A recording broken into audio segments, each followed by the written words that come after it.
ground offensive na layong tugisin ng grupong Hamas. Tapos na ang 24-hour deadline ng Israel para lumikas sa mga taga-Gaza City.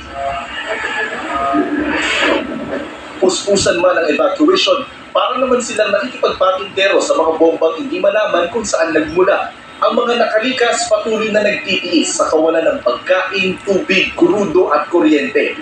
Aandap-andap din ang komunikasyon ng internet.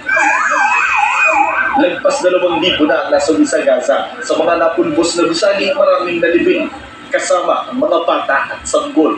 Mga nadadamay sa gerang nag-umpisa sa paglusog ng Hamas sa Southern Israel noong October 7. Mahigit 1,000 Israeli ang nasawi noon.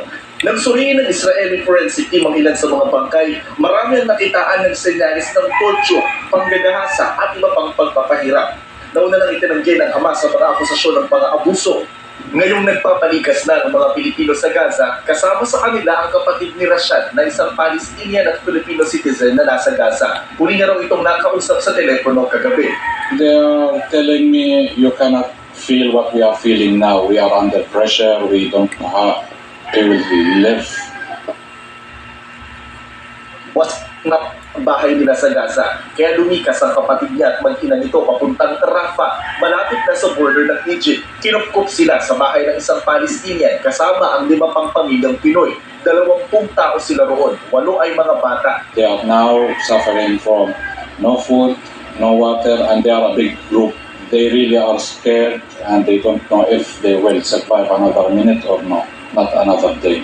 Kahapon nagpunta raw ang kapatid niya at ibang Pinoy sa border ng Egypt sa kumpas ng ating embahada sa Jordan na nakakasakop sa Gaza. Pero matapos maghintay ng 5 oras, sinabihan silang binawi ng mga otoridad ang desisyong buksan sa mga galing Gaza ang border ng Egypt. Please try their best to take them out from Gaza Strip because it's really everywhere the bombings there and they don't know if they will survive. Ngayon, kumakapit si Rashad sa dasal na makalabas ng Gaza ang mga kaanak.